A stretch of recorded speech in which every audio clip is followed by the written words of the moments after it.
Ted, if you can hear me. I'm getting ready to start, so just be ready. If you can you hear me? Okay.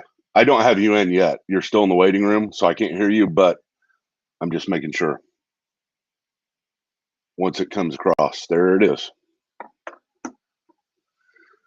All right, welcome to Conversations with Tad. I'm Michael Patton, and me and Tad are going to have some more discipleship stuff going on right now. He's being kind of rude to me, so I don't know how this is going to go. And we both kind of in honorary moods, I think. We didn't have any pre-game talk like we normally do. And then we get on and act like we didn't have a pre-game talk. Well, we didn't have any pre-game talk this time, so I'm going to go ahead and bring him in.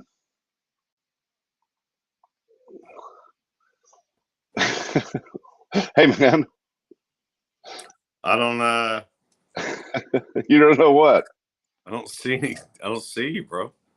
You don't see me? No. Dude, we're live to the world. I don't see I see all these weird like things. I don't know. I don't see you. Hold on. Now I don't see you.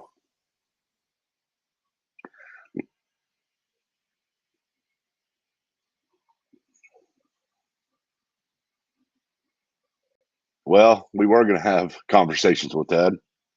That's why you do the pre-game stuff.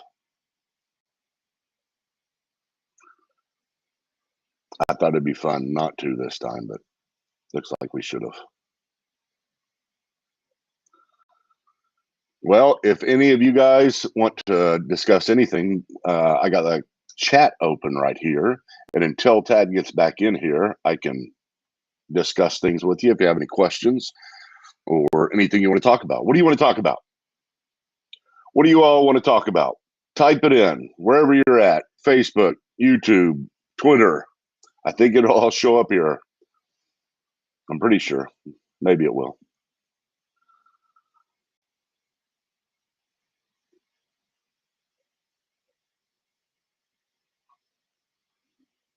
All right. Well, let me bring up something here. Here is something I've been doing recently, and maybe you guys can comment on it. I am still in the development of my course on essentials and non-essentials. Got held up for a little while because of technology, but now I've got something that is really exciting. Oh, well, I can't do it. Can't do it. It was really exciting, but now I can't do it because Tad's back. Hold on. Because Tad's back? Yeah, I was going to do something else. Like a chart? Yeah. Hey, Charts man. are the best. Can you hear me? Can you see me? I can see you. Yeah, you look amazing. Oh, my God, Michael. Thanks, man. Thank you. Thank you. Wow. Oh, my God. You're making me blush. Come on, stop it. So you're in a fasting thing right now, right? Until Wednesday? No, that was last week, bro. Keep up. You were here. Okay. That was last week. I didn't know you're fasting. Yeah. That last week, yeah.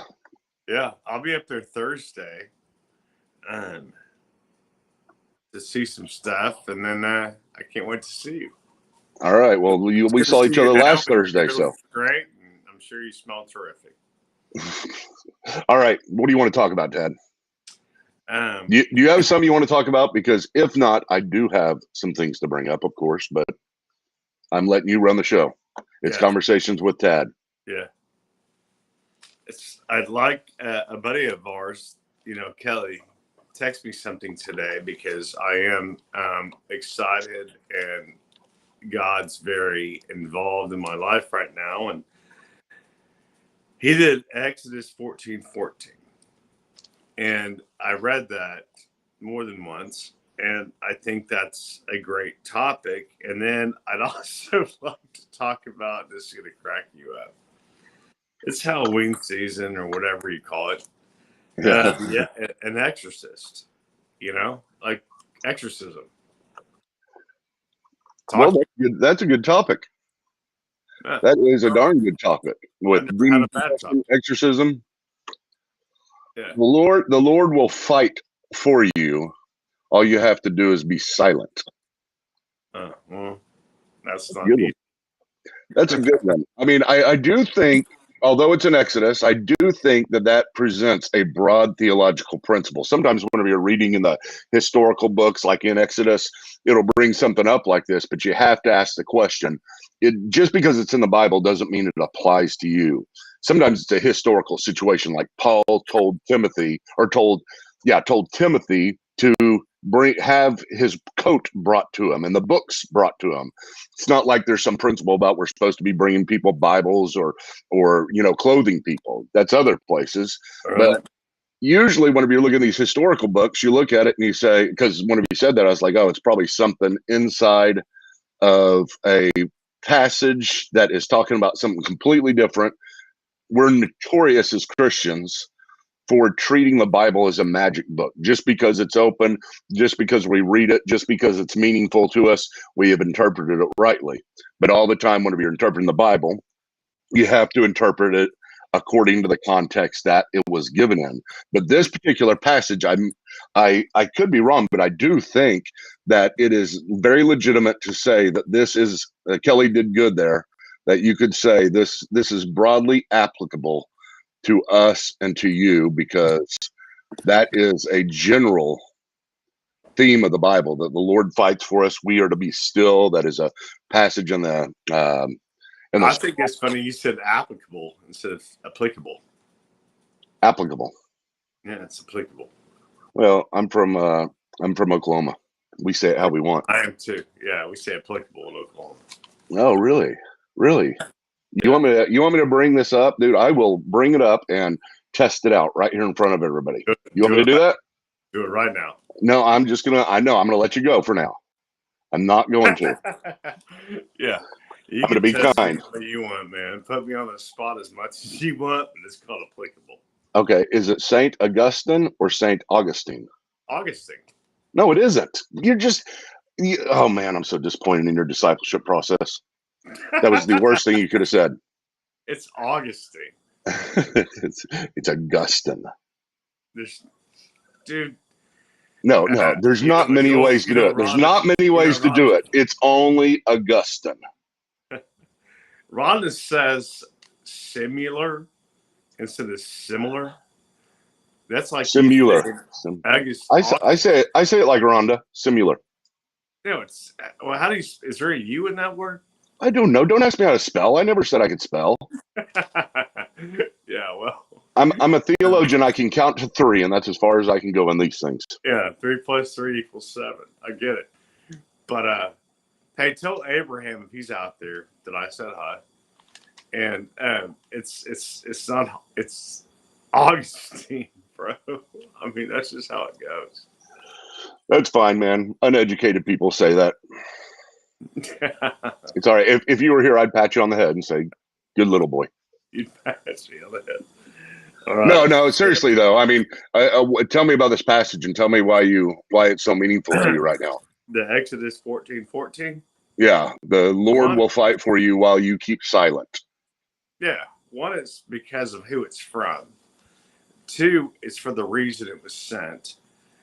And 3, I'm learning. I've never heard of Exodus before, so there's 3 things there, and it meant a lot to me. I mean, it was just kind of like, okay, Tad, slow your roll. You know, we got time. Life's good. Are you anxious? What? Are you anxious? Very. Very. I'm anxious all the time, man. That's why really all the time. That's why this passage was meaningful to me too. I was like, I needed that today bad. Mm-hmm. I mean, I can be the most anxious part. I know I've talked to you about this before, but I mean, it's, if anybody brought up and said, Michael, what's your biggest problem? What's your biggest spiritual defect? I mean, there'd be a lot of them, but this one here, I mean, I do have trouble trusting the Lord. It's crazy. I mean, that's what our faith is all about, is to be still and know that I am God, to let the Lord fight for you.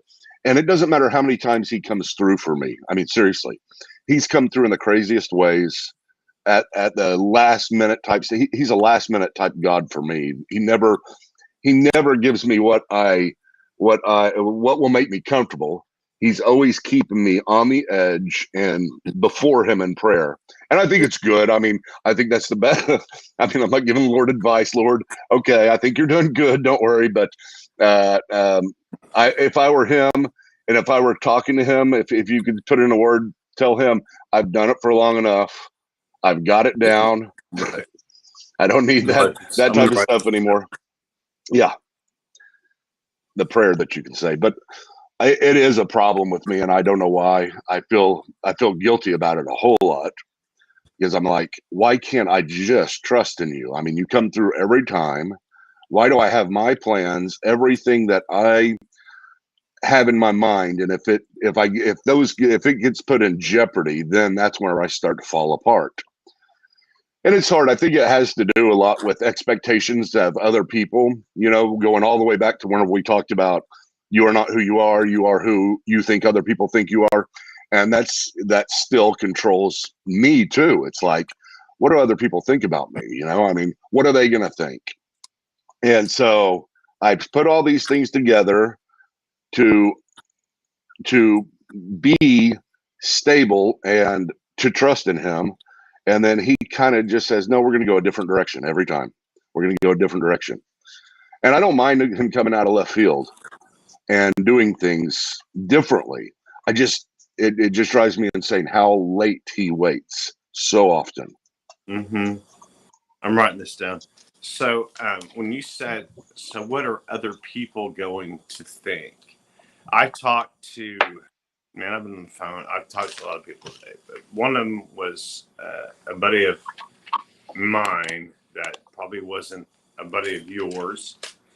But, and it's funny when you kind of get into, when they understand that you're going through this journey of God, Yeah. And so I got to talk to him, and it was good to talk to him again. It's been a little while, but I wish I would have said what you said, and mine was just kind of not that distinct, but it was more of like, here's where I'm going, here's what's going on with me, and it's a journey, and it's and he's kind of gotten into it also, and so it's weird for this guy and me and you, honestly, to be going through this journey at the same time. He's married to somebody, and I'm going to be married to somebody that has the same thoughts and and yeah. And so I think it truly takes, a person that you're with, whether male or female. I mean, I don't care. I don't give a shit about that. But to guide through this, just to kind of say, okay, here's what we're going to do. Here's what it is. And just to bounce things off. Does that make sense? Oh, yeah, for sure. I mean, at least go through the problems with you. I mean, it's like whenever I talk about this stuff here and tell you that I am anxious a lot. The one thing that I could do is I could come to you and say, no, just read that passage, memorize it. Here, let me give you some other passages to memorize. And then at that point, that's whenever you start to feel sort of isolated. Oh, Michael just does this and he overcomes it. Why can't I just do that and overcome it? And I think that goes back to us being real in the Christian community sometimes, or any community. We are very rarely real, and therefore we isolate other people because they don't know the connection that you have through the struggles that you go through are the greatest thing. I mean, that's what creates relationships, is being in the foxholes together and being deep in the going through problems and going through difficulties, and to share life, the joys with somebody is amazing, but to have somebody that you can go through this kind of stuff with, and it's one of the things you got. I mean, that's why I said that. That's why I said that at the beginning. You read that, but at the same time, I read it and I got comforted. Mm-hmm. You see what I'm saying? Yeah, I get it. In John chapter 16, verse 1, this is Jesus. This is the day before he's going to be killed. He's sitting in the upper room. This upper room, kind of a second story on top of a house that John has 3:16. huh?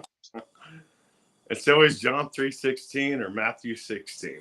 No, this is actually John 16:1. So Oh, it's chapter 16. oh. But he's going through he's preparing all his apostles because they're all sitting around and they're still not really sure what's going on. I mean, he said he's going to Jerusalem to die. They don't believe it. They know he's supposed to be the Messiah, so they're sitting up there having this Last Supper with them. This is called the Last Supper, and they're probably sitting around in circles, all on their not in table and chairs, but just leaning on one another. That's how they used to do it. They'd sit down, maybe on a pillow or on their knees, and lean over on each other. And so they're all just sitting there having fellowship. And Christ starts talking all this weird stuff to him in John chapter 15. He's saying, a little while longer, I'm not going to be with you. But in a little while after that, I will. And they're like, where are you going to go? What do you mean? And they're all saying, I'm going to go wherever you're going to go. We've been following you for the last 3+ years, and I'm going to follow you everywhere. And he's saying, no, you don't understand. There's going to be trouble and trials. And if they hated me, they hated you. Everything that I've gone through, you will go through stuff similar. Do not be surprised, he tells them, by all the troubles that you have, because the world first hated me, right? All that stuff before this passage I'm getting ready to say. And in John chapter 16:1, he says, the reason why I'm telling you all these things is to keep you from stumbling. And the only reason I'm bringing this up, Tad, is because this was in my reading this morning. And it was the first time that really jumped out at me, to keep you from stumbling. And it's like, I'm telling you about all the troubles, the trials. I'm giving you a good theology of what your life is going to be like and what you can expect from me. And he basically says, you can expect to go through hell, but don't worry, because I've already told you this. You don't want to be surprised in the end. You don't want to come on the other side and think, oh, becoming a Christian, you have all these things that God will now do for you, and you can expect all of these things. If you do A and B, C is going to come, and the C is going to be the blessing of God. That sets people up for such a disillusionment in their faith. And that's why I've told you a million times that it was so good that you went through Job first. You always told me everything a million times. You said, no, I mean, it's still impressive to me that you read through the entire book of Job. And I know you told me I've read, Michael, you have no idea what I've read. I know, but yeah, I know what you read. You tell me all the time. Don't a million times. You've told me a million times what all you've read. but I was talking to our buddy. Listen, yeah, and he died a few times, and he talked about that. Me and a friend of mine have come to God in a way of just going through kind of a process. And he's like, man, I died 3 times at the same time, kind of, he's there. Yeah. And he died again, he died again, died again. And he said, are you part of the flock? And I said, I don't think I'm part of the flock. And he goes, you're going to believe in the beard in the sky. And that kind of, I don't know, I didn't like it. But that's what he said. He called Jesus the beard in the sky. Yeah. And he's going to be a big deal to me. I'm going to see him Thursday at 3. But yeah, a beard in the sky. What do you think? Well, I think it's just a way. I haven't heard that particular one, the beard in the sky. I mean, you hear, all kinds of derogatory things that make people feel better. What's the other thing I text you? He said, I can't look it up on my phone. Another word for, it's on your phone. I text it to you. He just this way that he put. Is it recent? Is it recent? Yeah. My name's Tad, so it's probably under Tad. Yeah, I don't know. I said Ford said this. Oh, higher mindedness. Yeah. And so that's where he came from. He came from the higher mindedness. He's like, that's what I felt. And I thought that was like a great way to talk me out of God and a great way to talk me into God. You know what I mean? Yeah. And that's how he felt, though. I mean, and he's gone through stuff I've never gone through, and you haven't gone through either. So what does he mean by higher mindedness? What do you mean by that? he didn't find God, even though he's seen, his dad, his grandpa, his great grandpa, and So he had a near death experience. Is that right? He died. Well, I know that's what they call them. Near death experiences when people die and then you come back. It's the death experience is final. So he called it that, and and so we talked today, and he had a higher mindedness experience, and he goes, I don't understand why you and my other friend believe in God now, and because we are all kind of, Well, if he had a near death experience and he saw the afterlife, at least to some degree, even if he didn't see God, what does he think, that there's an afterlife and everybody's together, but God's not there? I don't know. Do you know, higher mindedness. 9 to 20 million Americans alone have had near death experiences. Isn't that crazy? Yeah, but he died. Well, that's the same thing, Dad. I'm telling you, you don't. I'm not. They're not. They didn't have death experiences, and death experience would be where whatever they're experiencing now after they're dead. You have to be clinically dead. You have to be brain dead. You have to have no cardiac arrest, or your heart stop, your brain to stop, and then somehow to be brought back by doctors or whatever means. Sometimes it's different. That's where he is, and that's why I can't wait for him to be on here. He did it 3 times. Oh, I'd love to hear it. I had a friend that was in Frisco. 20 times. 18. 18. All right. Yeah, it's crazy. She did it in 20. Huh? She probably has. I mean, she's probably died a few times. I mean, honestly, she's probably died a few times since I saw her last or talked to her. Maybe up to double that. Dying all the time, man. She just had a bad heart whenever she was born, and it's just something that she can't get the transplant done. When she finally gets it done, I don't know. I don't even know how it's worked, but I should have kept up on that better. To her one day? I'd love to talk to her, please. Oh yeah, same here. I need to get her on here. She may be listening. She's on Facebook, so. What's her name? I'd rather not say. She knows who I'm talking about. Hi. Yeah, she knows who I'm talking about. I don't want to tell everybody something that might be very personal for her. I understand. No, I don't like putting names out there either. But just let her know. Yeah, it's near-death experience. I'd love to talk to him about it and try to figure out, hey, did it change your worldview? He'll do it all day long. Yeah. He doesn't talk about it. Well, if you're listening, I mean, here's the questions that I have. Did it change your worldview? Why or why not? That'd be the main thing, and then we can go on from there. It's odd. It would be very odd to me to meet someone who has had a near-death experience that, number one, it wasn't a positive one. Well, I guess 20% are negative. 20% of near-death experiences are negative, like a hellish type experience. And the reason why I'm saying this, you got the Journal for the Study of Near-Death, or the Journal of Near-Death Studies, and you've got official, non-Christian, non-religious scientific community that is studying this now. So it's interesting the way they're framing it and what they're doing with this kind of stuff, because there seems to be a general consensus now, even on this a small, but it's growing because nobody else knows what to do with this, that we have to include the afterlife into our scientific studies, because we are so sure that it does happen. And if you are somebody who's secular and doesn't believe in God, you have to find a way to understand it within your worldview. And I think that's going to be obviously a big challenge for people who don't believe in God. It's like, yeah, I believe in the afterlife, but I don't believe in God. But there are those people out there. I heard somebody just the other day say that exact thing.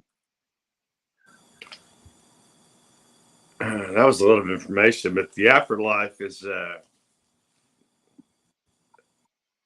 yeah. I mean, like, what do they believe? Is it the afterlife, or is it yeah? That's never thought of it that way. So off you go. Yeah, I don't know. I mean, I wrote it down, and I'm going to ask him. And I don't know. I never thought of it that way. Really, I thought death is the afterlife. You know what I mean? yeah.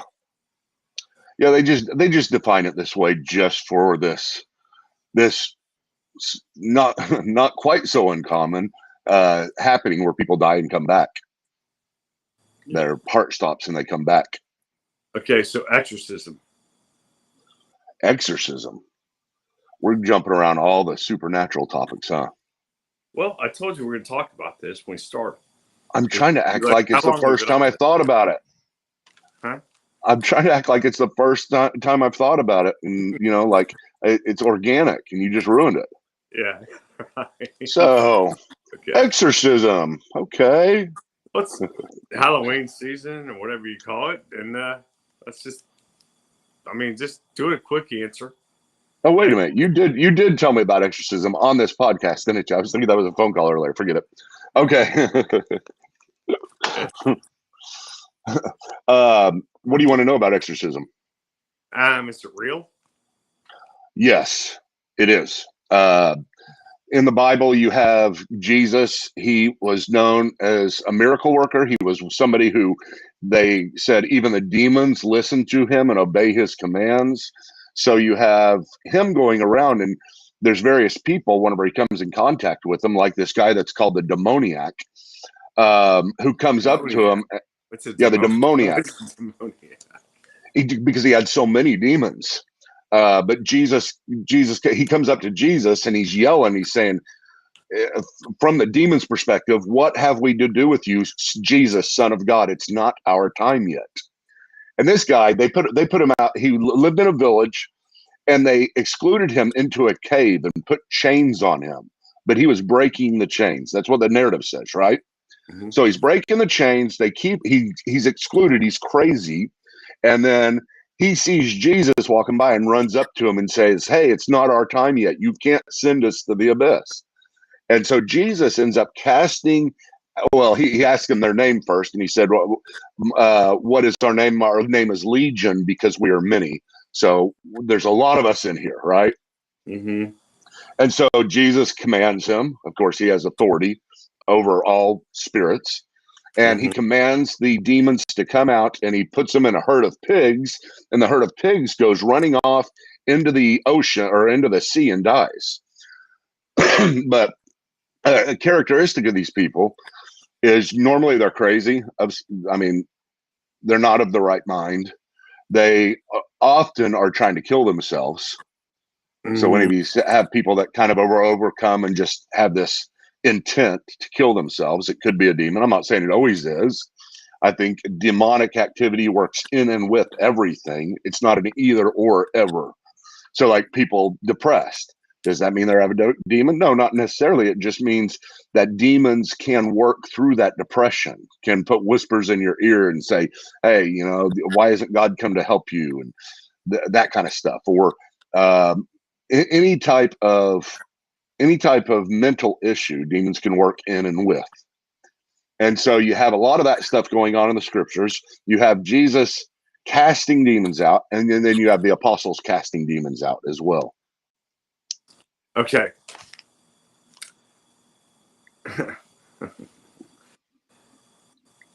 This is probably the Catholic coming out in me. Okay. How do you get the demon out if it's really there? And is there really, truly, like, the whole prayer and all this kind of stuff going on? You know what I mean? Yes. On this? Are you with me on this? Yeah, I'm totally with you. I mean, I think I've told you about Angie, right? Whenever she Yeah, said she had a demon, yeah, and I was like, I don't know what to do, because I don't. yeah, I yeah, mean, yeah, and I went up there and I put my hand on her head, which basically I've seen it on a movie, maybe. Put my right, hand on yeah, her head and said, "In the name of Jesus, come out."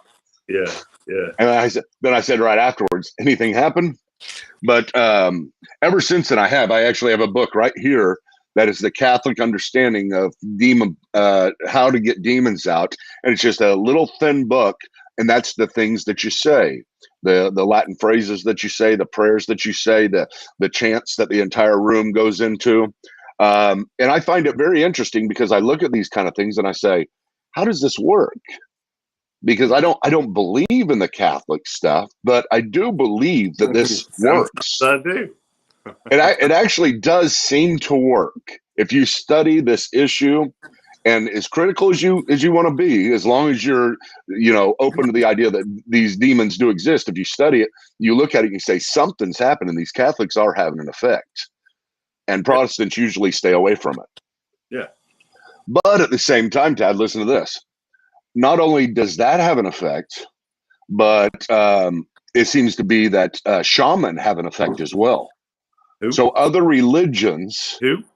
shaman, witch doctors, that kind of stuff, kind of more of a primitive religion type thing where they would bring you to Witch? the Witch doctors?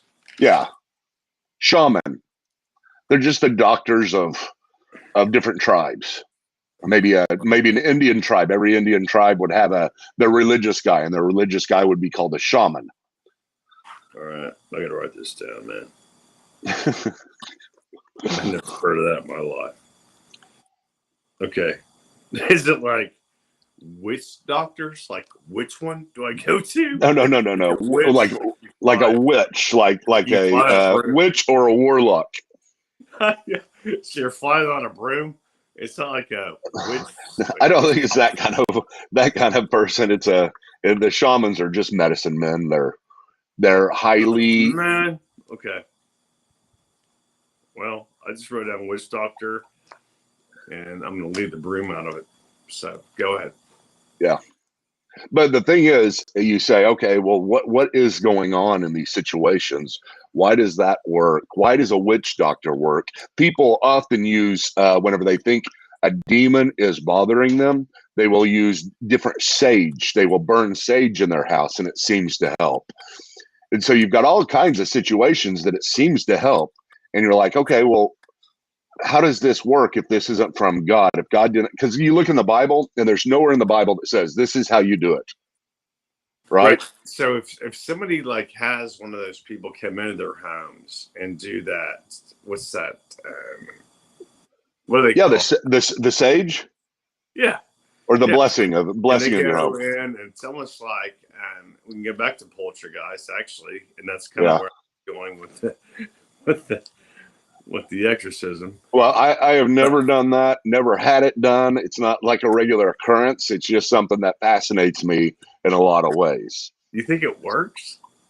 I do. I do. I think it works for a time being. Now, it's interesting because listen to this in the Old Testament, right? The Old Testament doesn't have a whole lot about demons, but King David, the king of Israel, he was a shepherd before he became king.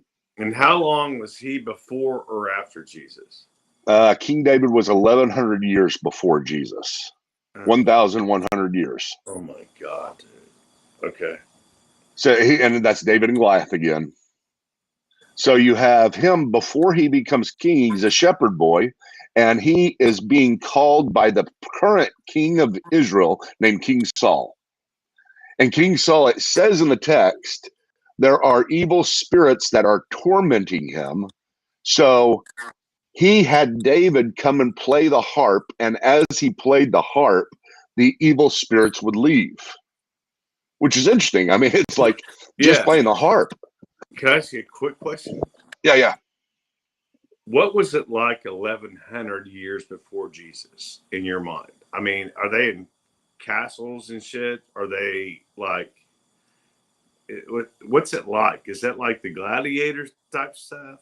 or Well, that's Rome, but yes, I mean, in some ways, very much. I mean, it's not like technology changed that much. When the Romans came, you did have more technology start to build, but everybody had kind of the same thing back then. I mean, you have the houses that are, where did he according. live?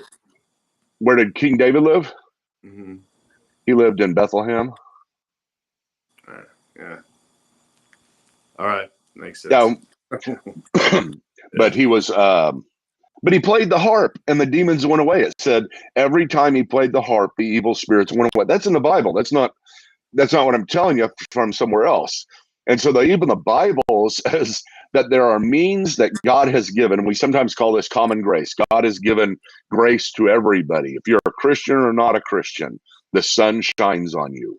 If you're a Christian or not a Christian, it rains on you. And so there are common means, it seems, that God has given to the world to deal with demonic activity. So it's not necessary that you, like a tribe that doesn't say in the name of Jesus, I call on you to come out, doesn't have to do that necessarily. I'm not saying it wouldn't work better. Of course, the authority of Jesus is much more than the authority of a song that you're playing on a harp or the authority of sage.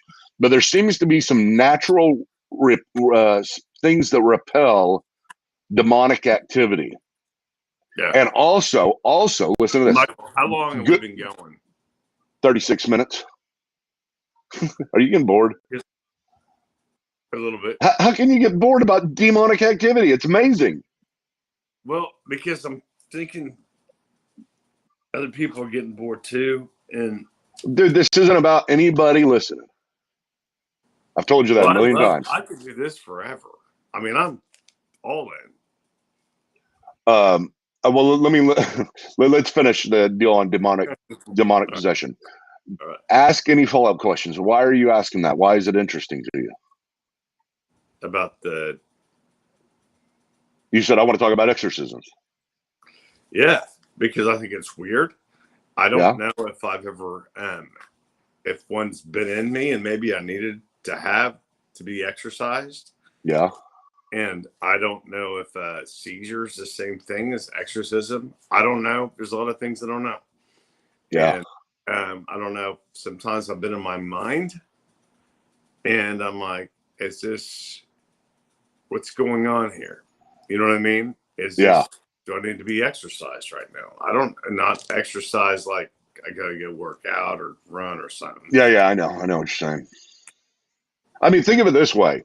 The less you have God in your life, the more the doors are open for all kinds of other stuff. You know what? I'm going to argue with you. Okay. Because I think what I'm learning right now is the more I have God in my life, the more I have to argue and deal with other things. So I think you're wrong. But with demons is what I'm talking about. Specifically. Yeah, exactly. I'm not saying the more you have God in your life, yes. That's what I'm talking about too. I mean, dude, when I've got God now, I mean, and he knows I'm there, I feel like I've been fighting with more stupid shit as far as like God and the devil and this and that. But then you also get these things that are unbelievable that happen, that people are watching and they're talking to you and this and that. So I think it's just part of just kind of walking around and living, really. Well, what you're talking about is the difference between, like, let's say you've got Satan and he says, who should I mess with today? Should I mess with this person over here that's trying to follow God or this guy over here that's not following him at all? He'll go to the guy that's trying to follow God because he's already got this other guy, right? Mm-hmm. Okay, we're talking about demons and we're talking about demonic possession. A little bit different here. All right. Because demonic possession is where they're actually inside controlling you. That is not as common as like just being hounded by Satan who's trying to get you to sin. Mm-hmm. This is a demon who takes up residence inside you. You have opened the door. You've done Ouija boards. You've called him into your life. You said, hey, I'll make a deal with the devil. All those kind of things open up doors for demonic possession. And so if you sat there and you said, man, I really want to be demon possessed, I would say you probably can be. I mean, all you have to do is kind of open the doors however you want, because demons are looking for a place to live. All right. So that's why I'm saying there's a difference between the troubles you go through with Satan and evil forces from the standpoint of them harassing you and actually being possessed. I don't think that if you're a Christian, I'm not positive about this, but I don't think that if you're a Christian following the Lord, that you have room for Satan to get in there. One real quick story. Jesus said, whenever an evil spirit leaves a person, he leaves and goes to wanderless places in the wilderness that waterless places, in the wilderness. And so somebody casts out this demon like Christ did. The guy has nothing inside him anymore but himself. The demon leaves and says, man, Christ kicked me out. I got to go somewhere. And then after a little while, he says, hey, I've got to find some place to get back to. And I'm going to go check on that house that I was in before. And it says, Jesus says, whenever the demon comes back, he sees the place is still empty, which basically means there's no God in your life, even though Jesus casted him out. What was that guy's name? It was just a story. It was a parable type thing. It wasn't something that you had a name on it. Okay. Ouija boards are funny. We'll talk about that next time. Yeah. But anyway, so as long as you have your God filled in your heart, as long as you are pursuing him, I don't think there's any bothering in that sense that a demon can do to you. You're not going to worry about having one possess you. Okay. You want me to tell you what that scripture is? Is that what you're looking for? Yep. All right. Hold on just a second. And what's fun is that I saw you at your place and said, now I know what you're doing. Yeah, that's true. I mean, you had already been here before. You just hadn't seen my setup. Yeah, I didn't really care the first time. I cared the second time. So, what did you say earlier that was really funny? While I'm searching for this, you said, I finally understand Amazing Grace. Dude, man, we don't have enough time. Let's. Okay. I'll just tell you this passage real quick, and then you can then we can pick that up next time. Matthew chapter 12, verse 43 through 45. When an evil spirit leaves a person, he goes into the desert to seek rest, but he finds none. Then he says, hey, I will return to the place where I came. So it returns and finds his former home empty, swept, and in order. Then the spirit finds 7 other demons more evil than himself, and the second state of the man is worse than the first. So it's basically, if you have a demon cast out of you, the first thing you want to do, the first thing you get a demon out of you, the most assured way is to trust Christ. They can't live in that environment. But if you have had them cast out of you, the first thing you want to do, even your house, haunted houses and stuff like that, where demons are there. Yes, seriously. Yeah. Why? It's good stuff. No, you threw me in a freaking. We're talking about demon possession, and you don't want to talk about houses that have demons in them. Well, you were talking about the haunted. You're the one that brought up the haunted house. Well, that's what I mean. You know what you did. That's what I mean by it. Oh, but you know what you did. Demon haunted, or maybe haunted to something else. All right. Okay. All right. Off you go. All right. Love you. I'm going to talk to you again, and we're going to do one more. All right. Goodbye. Bye.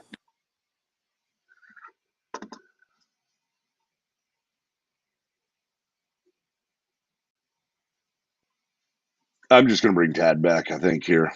That's what we'll do, rather than me closing it down. And then Reed can edit this, and he can edit it. Just put it on the music as you're talking just a minute ago. So here we go. You ready to go again, Tad? Shake your head yes, if you want to go again. Okay. Welcome to Theology Unplugged. No, don't welcome to Theology Unplugged. Hey, wait a minute. I got to change the title here. Conversations with Tad. Can I change it on the fly? Now 22. And maybe this time we'll talk about what I thought we were going to talk about, but it doesn't matter. He's got it. And stream ready. Okay. Welcome to Conversations with Tad. I'm Michael Patton, and I am going to bring Tad in and talk to him about discipleship once again. Last time we talked about demons and exorcism, and he acted like I was weird. We'll see if we can overcome that this time and see what he wants to talk about here. All right, Tad. Michael, what's going on? Good to see you, man. Yeah, it's been a while. Yeah, It's been a while. Hey, you haven't even noticed that I have a blue shirt on. It looks gray. Huh. Nope, blue. Okay, well, it's blue. Like how you doing? Blue. It is baby blue. Yeah, it's baby blue. Okay, so you're gonna laugh at me, but this is gonna be a topic, and you called me emotional, and you didn't mean to say it the way you said it and how it came out. You've been thinking about that ever since, huh? Yeah, man. It's hard to hear if you're a man. I admit you're emotionally acute. Yeah. Anyway, aware. So I listened to with Rhonda. You're getting all emotional about this. Oh, you have no idea what's about to happen. Okay, go ahead. So Rhonda and I listened to Amazing Grace last night a couple times, and the words in that song kind of ring true to my life, actually. And I want to know your thoughts about it, because that's probably one of the greatest songs next to The Dance. You're going to argue with me about Bono. Garth Brooks is what he's talking about. He's comparing Amazing Grace to The Dance. I know. I knew you were going there. But really, though, I mean, what a great song. You ever heard it? Yeah. You mean the hymn, right? Amazing Grace, how sweet the sound, you saved a wretch like me. Yeah, I mean, definitely. Tell me what. I know you've heard it before. Tell me about the difference this time. It meant something. Like, I've sang it, and I was asked to sing it at my church and by myself. And when you were a kid? Mm-hmm. Huh. And Tad can sing. I'm telling you guys, he really can. I mean, he can sing country songs. He can. I've never heard him sing Amazing Grace, but maybe we can now. Yeah. So, the words are perfect, and I need to look up who wrote it. I thought I wrote it down, but and my phone's about to die, man. Really? So, yeah. Well, but I want to know what you think about it. I mean, that's probably, next to, your. Well, it's great. I mean, especially if you know the story behind it. You ought to read that tonight. I don't know anything about the story. I don't know anything about it. Read about that. If your phone's about to die, we're going to have to stop. But read about that. Plug it in. I mean, okay. I got a helper here. I've just been on the phone all day. Hold on. It's not about to die. Like, I've got 20% or whatever. Oh, well, you're the one who felt the need to tell me that. Well, you can still talk. Well, I thought you were saying my phone's about to die. We have to stop. That's what I interpreted it as. That's because you're paranoid. Tell me about Amazing Grace and the story behind it. Okay, so I don't really remember that much. I've actually read his biography before a long time ago, but John Newton was a slave trader, and through a long series of events at the same time as you had the 17th century, the 1600s, I believe it was. But John Newton was a slave trader. He was not a Christian. He didn't believe in God, and he went through a time where there was a massive turn of events in his life to where he was, I cannot remember it all, but something about where he was in the bottom of his ship about to die. And there's something going on over. We can't find. What am I looking for, man? I got Ron to help me. Oh man, you turn it off. Turn the whole thing off. Michael, you there? Yeah, I'm here. Oh man, so people can hear this.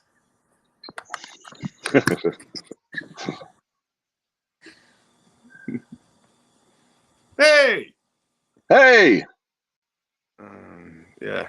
So we had a little ordeal. But that's life happens. Everybody's That's all right. Everybody's got a thing. That's okay. So who? Let's see here. John Newton. That's what you want to write down. John Newton. Right. He was in the 1700s. Okay. But he was a slave trader, and basically he ended up almost dying in his own slave trip, in his own slave ship, and ended up turning to the Lord. And that's what Amazing Grace is about how bad he was and what a bad person he was in so many ways. I mean, his entire life was just filled with debauchery and hatred of God, and just, of course, slave trading. And from his perspective, for God to come and save him in the midst of who he was, what he had done with his life, he couldn't help but write that song. So the whole song, whenever you look at it, whenever you say, hey, it's meaningful to me now, I bet it is, because it's very much, like John Newton, your life, my life. Whenever we see what God has saved us from, we ought to all be able to look at Amazing Grace and sing it that way. Can I tell you my favorite parts of it? Yeah, for sure. I like oh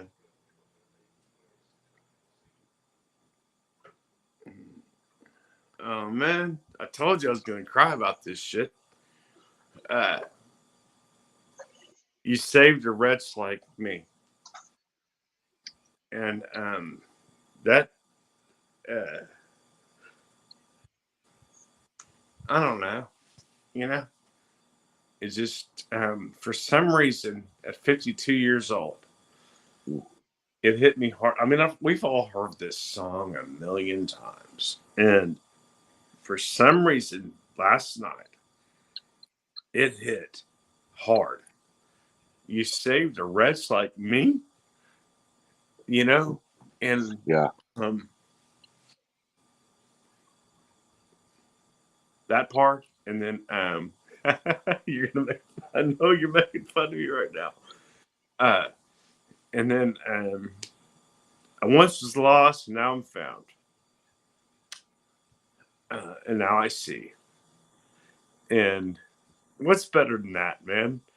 I think you have to go through a little life to get lost.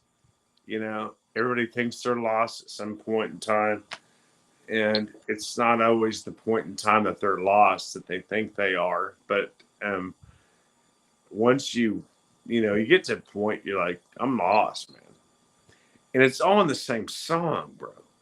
Yeah. You know what I mean? It's all in the same song. Like, he figured it all out. I'm sorry. He figured it all out in one song. And yeah, it's a good one. I wish I would have written it. Yeah. Well, I mean, like you said, it's so funny. You understand it now. It's just amazing to me listening to you say this kind of stuff, because, it's like I'm sitting here thinking it's how hard it is to get someone to the point where they know they have to be saved. And you said you got to get lost first, and you not only that, but you have to know you're lost. Okay, your microphone sounds terrible, for one. It does. Yeah. And two, I hate the word saved. Well, tell John Newton that. That's a good point. Yeah. Well, is he still around? Can I talk to him? No. How about now? Can you still hear me? I can hear you, Echo. How about now? No, I can always hear you. It was just kind of distorted. Well, I've changed from my. I like this one better. It's an echo, man. Okay, how about now? Yeah, let's just keep it that way. It'll be funny. Testing 1 2, testing 1 2. Well, I don't know that anybody else. You may be getting an It's echo. total echo, bro. It's all from your side. Is anybody else getting this echo? If you are, just type it in the text. Say yes or no if I'm echoing. Have I been doing this the same time? I gotta show you. I gotta show you. Yeah, I gotta show you this deal from this other podcast that I can't get enough of. This is hilarious. Anyway, all right, I'm done. You're done? I think so. I mean, you're in echo right now. All right. Well, we'll figure this out. Maybe we'll talk about it. I don't know. I was having sound problems last time we talked, so I don't know what's going on. All right. And I don't know, like I said, I don't know if it's just on your end, the way you're hearing me, or the way it's being delivered. So we'll have to wait till afterwards and look. Are you saying that the entire time my sound was distorted, but now it just got worse? The last 30 seconds. Okay. Well, we'll do it next time. We've gone for an hour, so we're good.